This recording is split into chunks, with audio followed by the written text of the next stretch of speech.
Most beginners hear the word deal thrown around constantly. I found a deal. I'm working on a deal. This deal has equity. This deal doesn't work. But nobody ever stops to explain what a deal actually is. It's not just a house for sale. It's not just a cheap price. It's not just a motivated seller. A real estate deal is when a property, a seller situation, the numbers, and an exit strategy all line up well enough for an investor to take action. Once you understand that, real estate gets a lot less mysterious. If you're new to investing, it can feel like experienced investors see something that you can't. They glance at a property and quickly know whether it might work. You look at the same thing and you just see a house. You don't know what questions to ask. You can't tell why one property is a deal and another is a trap. That's normal. Most beginners get taught real estate in pieces: rentals, flips, wholesaling, contracts, but nobody slows down and walks through how a deal actually moves from start to finish. That's why this video exists. Here's why it matters. If you don't understand how deals work, you'll either freeze up or trust the wrong person. You'll freeze because every property feels confusing, or you'll hand the wheel to someone who sounds confident, a course seller, a wholesaler, another investor, without knowing whether they actually had your interests in mind. Confidence isn't a filter. Understanding is. You need to know where the profit comes from, what problem is being solved, and who carries the risk. Most deals follow a basic pattern. Once you see it, you can't unsee it. I'm the insider, and I've built Seminar Insider to help new real estate investors understand the business before they overpay for coaching or high-ticket training. But the real protection isn't just understanding how education gets sold.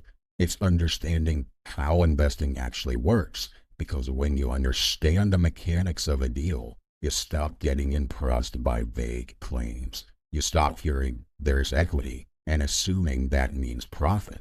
So let's walk through how a deal actually works.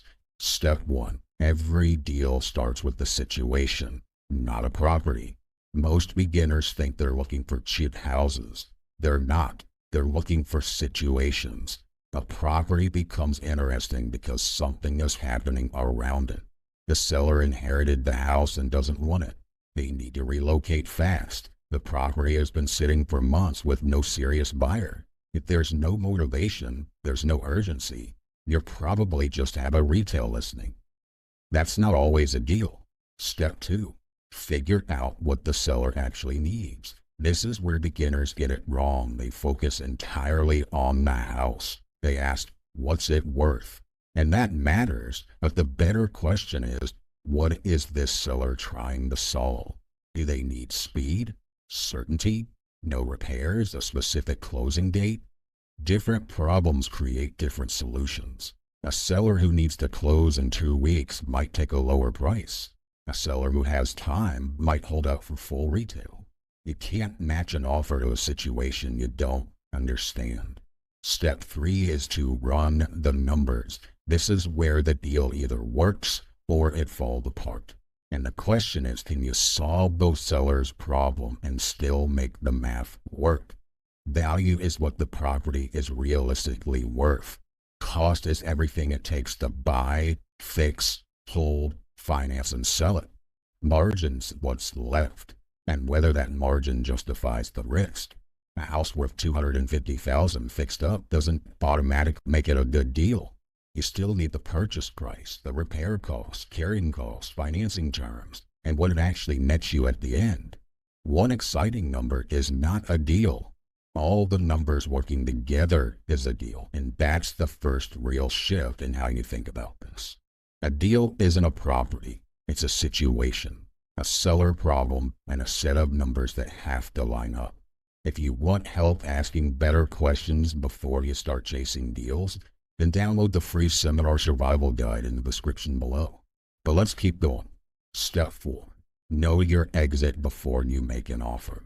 Your exit strategy is how you plan to make money. And the same property can look completely different depending on what you're trying to do with it.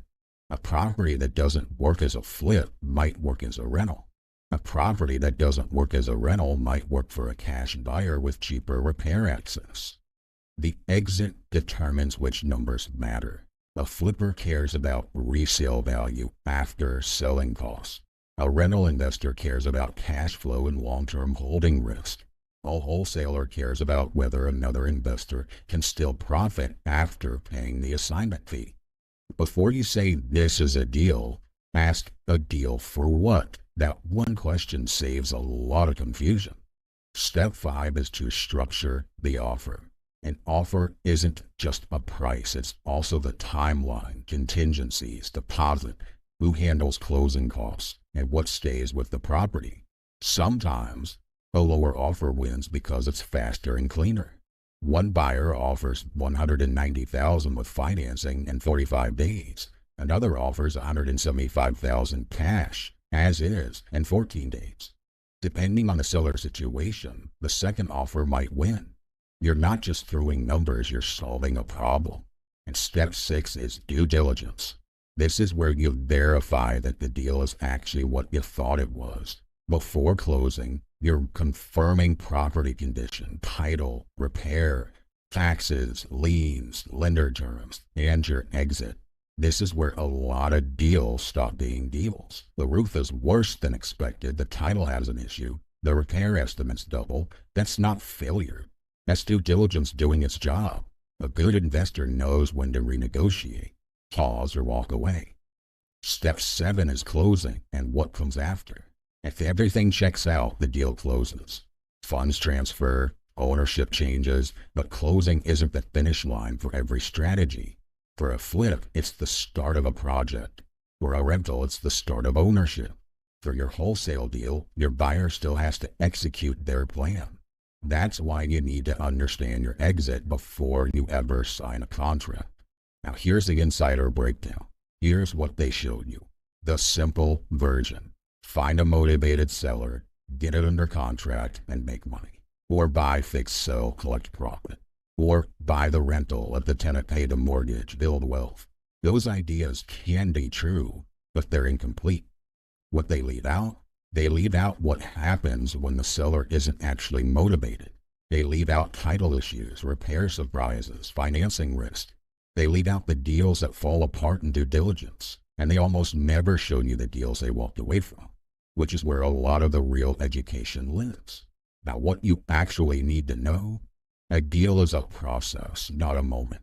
It's a chain of decisions: situation, problem, numbers, exit, offer, due diligence, closing, execution. If one part breaks, the deal may stop working, and that's normal. The investors who last are the ones who understand that going in. Now here's a simple filter for any deal you come across. 7 questions. 1. What's the seller's situation? 2. What problem are they trying to solve? 3. What is the property realistically worth? 4. What will it cost to buy, fix, hold, or operate? 5. What is my exit strategy? 6. What offer makes sense based on the numbers and the seller's problem? 7. What could I find in due diligence that would make me walk away? If you can answer those 7 questions, you're thinking like an investor. Not at expert level, but moving in the right direction. So the next time you hear, "I found a deal," don't just ask what the property costs. Ask, why is a deal? What's the situation? What does the seller need? What are the real numbers? What's the exit? What hasn't been checked? That's how real estate deals actually work. Not magic. Problems, numbers, terms, and execution. Again, download the free Seminar Survival Guide in the description below. And when you're ready for a structured way to learn deal analysis and beginner strategies, then check out the Vault. The previous video in the series is the 3 numbers every beginner investor needs to know: value, cost, and margin. And up next is how investors decide which deals to walk away from, because knowing when to quit a deal might be the most valuable skill you develop.